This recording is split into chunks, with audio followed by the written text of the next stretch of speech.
Great start, horrible finish for the Celtics.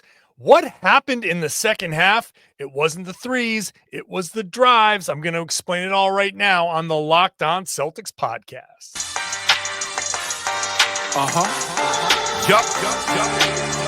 Beantown, be ever ready. Recognize the city of champs. Back to back, if I say it, it's stamped. Locked on number 19, the best one, the next one. Juice loose in your pool now for the next run.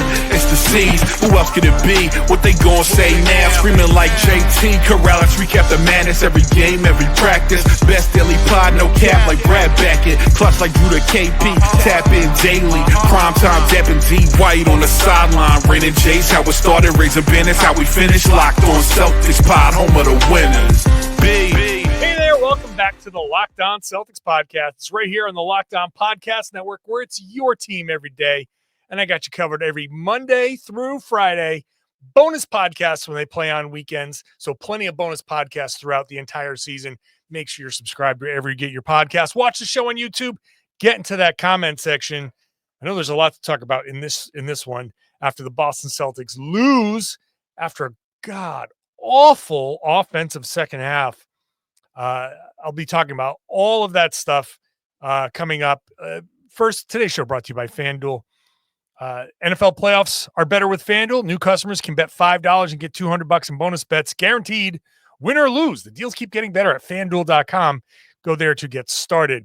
I should introduce myself. I'm John Karalis. If you're new to the show, that's me. I've been covering the Boston Celtics for about almost 20 years now, and I'm doing it right now as a beat writer for Boston Sports Journal. Today, later on, we'll get into the Celtics defense and all of that stuff, first half versus second half. First, it's hard to know exactly where to start sometimes with these shows. The second half offense was the obvious big problem, right? So the Celtics score only 92 points, but they scored 65 in the first half, 35 in the first quarter, 30 in the second, 15 in the third, 12. The Boston Celtics, this Boston Celtics offense scored 12 points in a quarter. That is outrageous. Some of it, absolute cold shooting, right? The Celtics could not hit a damn thing. They shot 9 of 46 from three, 19.5%. Even normal shooting gets them at least competitive in this game. 19. So 9 of 46. If they shoot 30%, what's that? 3, 6, 9, 12, 13 3-pointers. So they make 4 more. That's 12 points. And the difference in this game is 13. So I know that's not exactly how it works, but if they just shoot average, this game is different. And this is kind of like the running theme throughout the Celtics season. Like, if they just shoot average, if they just shoot just normal, then a lot of these losses aren't even really losses. They're not the same story. But ton of credit, absolute full credit. This is OKC playing incredibly physical, active defense. They started out the game in the first half. They're like, it felt like the game plan was, we don't want them to bury us under an avalanche of 3-pointers. So we're going to build out to the 3-point line, and the Celtics were able to get to the rim a lot. To the tune of 30, what would they have in the first half? 38 points in the paint, 34 points in the paint in the first half. They finished the game with 40 points in the paint. And people are immediately the reaction after the game is, well, yeah, they abandoned going to the rim and they just started jacking threes, and of course they lost.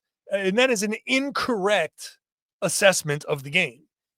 The Celtics, I should say that the Thunder, they played some zone. They packed the paint. Every time the Celtics drove in the second half, they were seeing 2-3 guys. they basically, the Thunder flipped their strategy, and they changed the matchups, they changed how they were defending. And because in the first half, the Celtics were getting to the rim and they were still hitting some 3-pointers. Now, it wasn't a lot, but they were 23 of 45. They got to the line 14 times and they hit 6 of 22. So it was not great shooting, but the Thunder aren't the best shooting team. And so they didn't make up enough of the 3-point variance to make a difference. The Thunder are an aggressive team defensively. They fouled a bunch. They tend to foul a lot. They foul. They're one of the most foul, I'll say foul prone teams, but it's because of their aggressiveness. And the Celtics took advantage of it. They made the right reads. The whole point of the Celtics offense is to drive, get past that point of attack, lots of pick and roll, get into the paint, and then figure it out from there.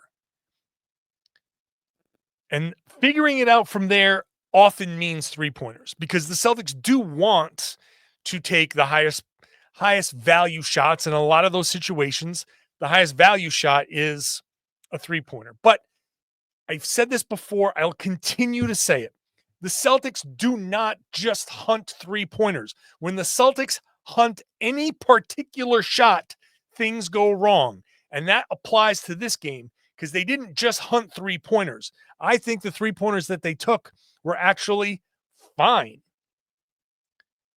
In the second half, and especially in the fourth quarter, they hunted drives. They hunted shots at the rim, because this is like, I know it sounds counterintuitive. And you're saying, no, they stopped driving. They didn't get to the rim. Look, they didn't score as many points in the paint. They tried to. They tried too hard to do it. And it cost them. I have a full breakdown on Boston Sports Room. The reason why this podcast was like waiting for a Jay Electronica album. And I, recording it now at 12:30, a 3:30 start. And I'm recording this podcast, 9 hours later. It's because I spent a lot of time after the game going through the entire fourth quarter, looking at all of the shots, all of the threes, all of the drives, all of the turnovers. I broke down the entire fourth quarter offense, and the conclusion is one bad 3-pointer from Drew Holiday, which was from the right corner, which was actually in a vacuum. Like, the shot that he got is a shot that he could make. So it's not even that it was a forced shot. It was just early, and there was an absolute drive opportunity. There was a 2-on-1 right there, and he passed it up. He got to take the 2-on-1 advantage, and he didn't do it. So there was one in the fourth quarter of 11 3-point shots. One I determined to be absolutely like, okay, this was a bad read. One was so-so, right? A Derek White 3-pointer, a little deep, but his defender was so far away. I was like, I'm going to lean towards it's a good shot. I think it's a good shot. It was fine. But there was one where it's like 11 seconds, 12 seconds on the shot clock. There was time to drive and dish. But the Celtics were, I think, and this is a credit to the Thunder, the Thunder were so good and so active defensively that you definitely have a tendency to go to that first open look is the one you tend to take, because if you don't take it, you're afraid you're never going to get a look as good as that. Against the defense like OKC's, the way they were playing in that second half, that hard physical defense, did the refs allow them to get away with some, pushing and handsiness? Sure. When the Celtics are at their best defensively, refs do the same thing for Boston. That is like the level of defense. That level of defense OKC was playing, that's the level of defense you want to be at in the NBA. Right on the edge, right on the cusp. And OKC did it. And so when you get a look like the one I'm talking about for Derek White, it was, I'm gonna skew towards that was a good look, because yeah, he could have driven. There were definitely a couple where you could like, hey, you could drive that, like fine, right? You can nitpick and say you could drive that, but the drive might have led to, okay, drive and dish or drive and kick and maybe a better 3-pointer, but also the way OKC was playing defense could have also led to a turnover. And so bottom line is 11 3-pointers in that fourth quarter. One bad read from Holiday. I'll even just say I'll skew towards so on the Derek White one. One desperation one at the end when it didn't really matter. It was the last shot of the game, and OKC just ran out the clock after that. So that doesn't even really count. And then that's it. So the other 8 were, I thought, fine. It wasn't that. The threes were not the problem. The drives, though, were a problem. And I'll talk about that when I come back. Today's show is brought to you by Prize Picks. Basketball season, we're right in the midst of it, right? It's hot. There's no better way to get real money action while watching your favorite NBA stars than with Prize Picks. Whether you're a diehard fan or just love some friendly competition, Prize Picks makes it fun and easy to turn your basketball knowledge into cash. Here's how it works. Pick more or less on at least 2 players for a shot to win up to 1,000 times your cash. 1,000 times. Think LeBron's going to drop 30 points? Or maybe Luka's going to get more than 8 assists. Prize Picks lets you make your predictions and put your money where your mouth is in just 60 seconds. You can use Prize Picks to do things like pick Jayson Tatum more than 29 points, Anthony Edwards more than 25 points. That's the kind of action I'm talking about here on Prize Picks. And with Prize Picks Flex Pay option, even if one of those picks doesn't hit, you can still double your money. Plus, once you do hit, that money hits your account fast, as sometimes as quick as 15 minutes. It's the best way to keep the game exciting. Now's the perfect time to join. Download the app today. Use the code LOCKEDONNBA to get $50 instantly when you play your first $5 lineup. No need to win. You just get the bonus guaranteed. It's guaranteed. Prize Picks. Run your game. Thanks for making Locked On Celtics your first listen every day. If you see 2 podcasts on the audio feed, one is Postcast, recorded right after the game on the Locked On Sports Boston feed. That goes up here afterwards. It's a quick kind of like surface level reaction, and I'm sitting here, like I said, I'm diving deep into this stuff. I'm giving you the more nuanced things, so you got to stick around for this podcast as well. So make sure you're listening to that. Both on the Locked On Celtics. That's why you see 2 podcasts after games here on this feed. The Celtics drives in the fourth quarter especially were a problem. Bad reads, and it's going to sound like I'm saying they should have taken more threes, and they could have taken more threes. But what they should have done is make the right play. This is the Celtics offense. This is Missoula ball. There were drives where Jaylen and Jayson were going against 2-3 guys, and there were open options in the corners. Now, there were some times after the game, if you listen to any of the post game like I did, it was all spacing. They said the word spacing like 3 dozen times. Everybody was talking about the spacing, and it's true. When somebody drives, the whole point of the Celtics offense is to drive, and when I say figure it out from there, it's what's the defense doing? And you're supposed to have guys in all of these spots.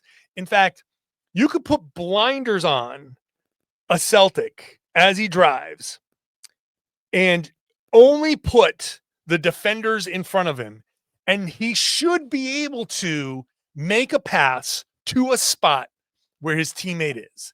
That's how precise the Celtics offense is. And when it's at its best, you can drive and see a guy coming from one way and be like, boom, there he is.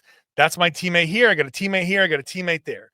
Fully engaged Boston Celtics make those plays. They didn't in this game. Jaylen and Jayson, responsible for this. They are the primary drivers, balls in their hand a lot.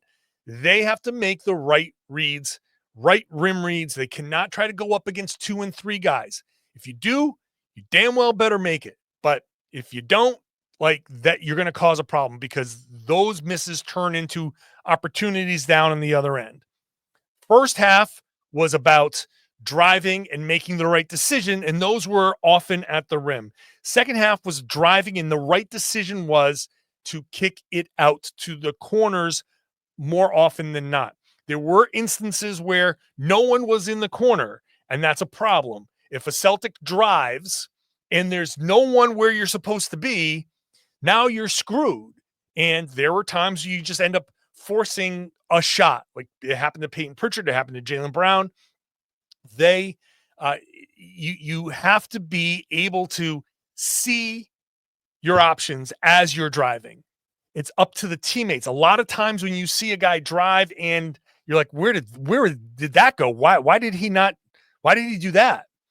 It's because sometimes teammates aren't in the right spots. The spacing is bad and you do not see the options that you're supposed to see. So you're like, well, I'm supposed to drive and now I don't see the things that are supposed to be there. So I'm stuck. And Jaylen Brown has the ultimate faith in his ability. And a couple of those he almost made against three guys. But the options have to be there. The spacing has to be good. In the second half, the spacing was not good. I think Joe Mazzulla looked honestly pained when he was talking about how bad the spacing was. He hates that stuff. But it's because the Celtics were too focused on driving and trying to finish at the rim. You can drive to when you make that read, you can easily draw the defense and kick. Tatum, as I broke it down on Boston Sports Journal, he gets into trouble when he doesn't play off of 2 feet.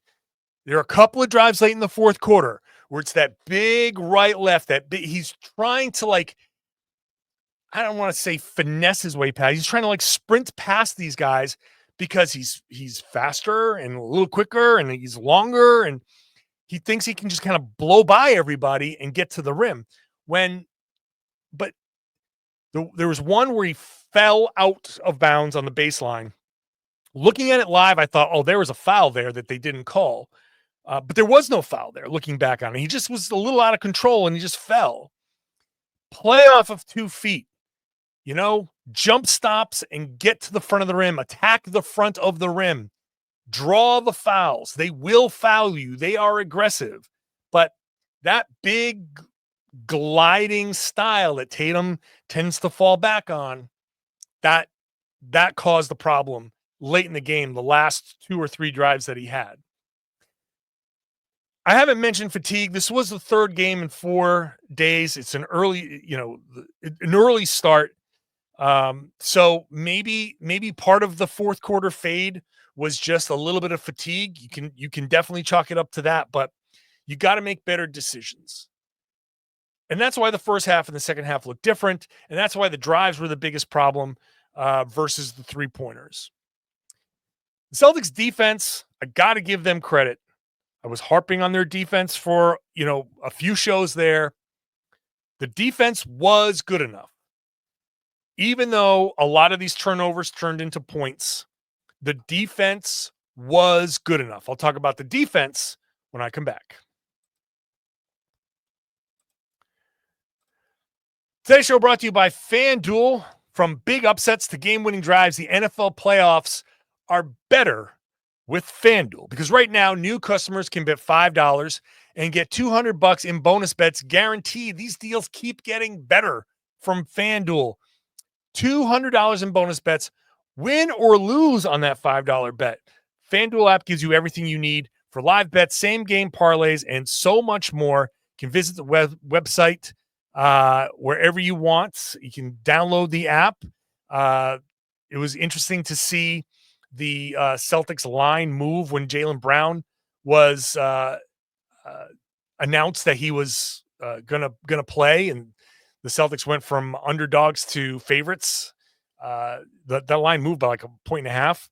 So it's interesting to go check it out. Make sure you're using the tools that they have available to you to set your budget. It shows up right away. Click yes, set your budget, set your limits. So you're only using your disposable income. You're having fun. You're going to go out and spend $50 on a night out, or are you going to stay in and spend $50 on FanDuel? That's your choice, but spend what you can spend and not anything more than that. Visit FanDuel.com today. Get started with $200 in bonus bets. FanDuel.com. Make this playoff season unforgettable with FanDuel, an official sportsbook partner of the NFL. Thanks for making Locked On Celtics your first listen every day. Go check out our new newsletter. It is the ultimate Celtics newsletter at LockedOnDaily.com. Celtics, NBA, and fantasy coverage, plus links to your favorite Celtics content, all in your inbox. Go subscribe to LockedOnDaily.com. Celtics defense was good. Now, they gave up 32 points in the first quarter, but I had no issue with the 32 points. It's more than you wanted, but you had a big run early by Shai Gilgeous-Alexander, who scored 11 points and got to the line 5 times. So what? You know what? That's SGA is going to do SGA things. He had a big first quarter, and a lot of those happened early, and so they withstood that. They clamped down at the end of that, and in the second quarter, I thought they did a much better job. I thought the defense, even giving up 32 points in the first quarter, it wasn't bad. But then they gave up 23, then 21 in the third, and it's 29 in the fourth, but 11 of those came in the last 2.5 minutes. So with 2.5 minutes to go, they had given up, 18? And then Lou Dort hits 2 3-pointers and the wheels fall off. So up until that point, I think the defense was good for 45.5 minutes. And that's enough. The Celtics in that fourth quarter, with all of the issues, ice freaking cold. Like I said, 19.6% overall. Fourth quarter, they were 2 of 11, 18%. Third quarter, they were 1 of 13. That's less than 8%. I know. People say, you're going to keep shooting. Yeah, you got to keep shooting. They had good looks. I thought they had good looks, but they were ice cold. You make a few of those and things are different. But like I said, it's about the reads at the rim. But the defense in the second half did the job. Even in the fourth quarter, when the Celtics were missing shots and turning the ball over, if they didn't have those turnovers, and how many of those were unforced, right? Jaylen driving into the teeth of the defense like it's 2023. Can't do that. An out-of-bounds play where Porzingis brings the ball down and it gets slapped out of his hands. It happens. 3 offensive fouls. And, a couple of them, the one where Porzingis kind of like, you could see him extend his arms on the screen. Just can't extend your arms like that. I know you can put your hand on a guy and you can kind of push a little bit, but if you extend your arms all the way, they're going to call that. There's one on Al Horford that was like, and there was another one on Porzingis that kind of just ran over a guy.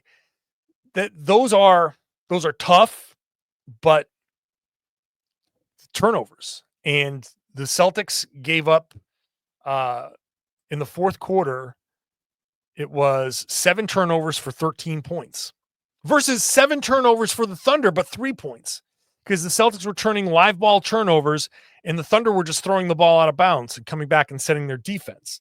So that's a difference there. But Boston's defense gave themselves a chance with those stops in the fourth quarter.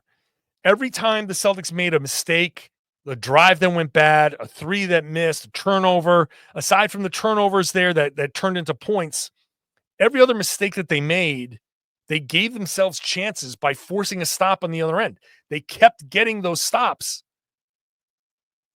Sometimes the offense just isn't there. So I'm not gonna harp on the Celtics defense on this one. I thought it was good. Individually, this is a tale of two halves, because in the first half, Jaylen Brown was, I thought, really good. right? 21 points in the first half, 8 of 19 shooting. He couldn't hit a shot, 1 of 6 from 3. No one really could. 3 assists, steal, a block. I thought Jaylen was really great, really aggressive. I thought he was on his way to a big night. It was great to have him back. Celtics were full, whole for the first time, the second time all season, I think it was. So thought Jaylen was good early. Porzingis was good. The second quarter, when the Celtics were, they had a run at the beginning of the second quarter where Tatum and Shai Gilgeous-Alexander were both on the floor. And that was the opportunity. That's where Jaylen was at his absolute best. That's where Porzingis had a great stretch. Derek White was doing good things. That second quarter, he felt really good. At halftime, I was like, man, this Celtics team, I was like upset that I saw so much like Patriots. This was before Gerard Mayo got fired.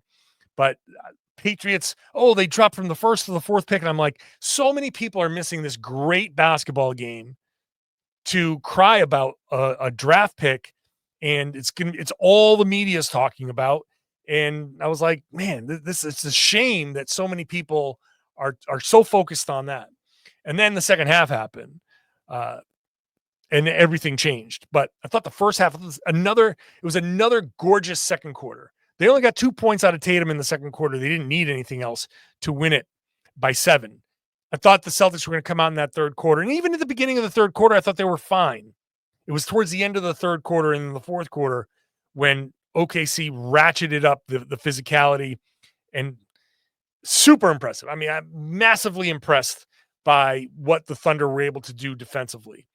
So in the second half, tough. I don't think we're ever going to see a second half where you get 0 points from Jaylen, Derek White, Drew Holiday, Peyton Pritchard, and Sam Hauser. You didn't get that bet on FanDuel. You're never going to see that again. An entire second half, Jaylen Brown 0 for 7. Derek White 0 for 4. Drew Holiday 0 for 2. Peyton Pritchard 0 for 4. Sam Hauser 0 for 2. That was insane. And so, like, when is that ever going to happen? How do all of those guys miss all of those shots? Right? Like, credit to OKC, but also just insanely cold shooting. That is such an aberration. We'll never see a game again. I know people talk about jinxes. I'm knock on my head, knock on wood. That this Celtics team scoring 12 points and those guys, all of those guys, they're too good to miss all of those shots. Not even get fouled, not even get to the line. I know people want to talk about the officiating. I'm not going to do that.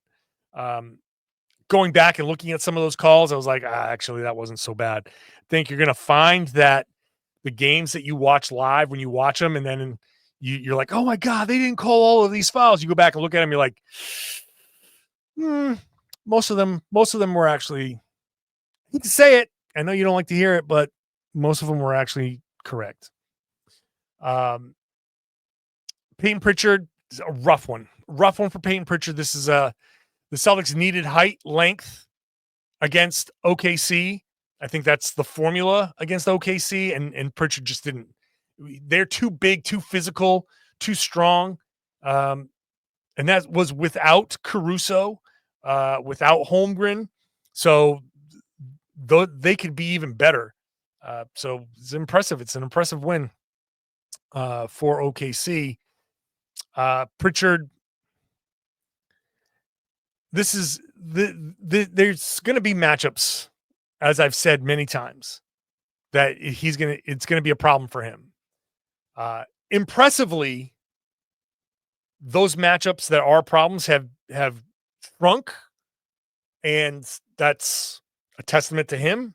But every once in a while, it's still going to be a bad matchup. This was a bad matchup. Sam Hauser, 1 of 5 from 3, just couldn't get anything going.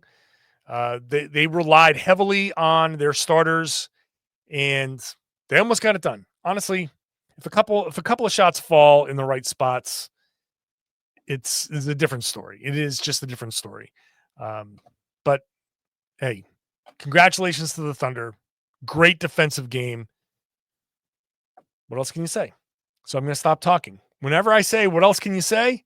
That means you got to stop and start wrapping it up. So with that, I encourage you to get into the comment section and let me know what you say. What do you think about the Celtics losing this game and everything that I've said? I know it runs contrary to some popular thought, but it's what I saw. So let me know. Make sure you're subscribed wherever you get your podcast. Celtics play in Denver is going to be late. So that's a 10 o'clock start Eastern time. So, but I'll be here afterwards. So make sure you're subscribed. I'll be there the weekend. So when they play on Friday at home, I'll be there. I'll have a podcast for you then.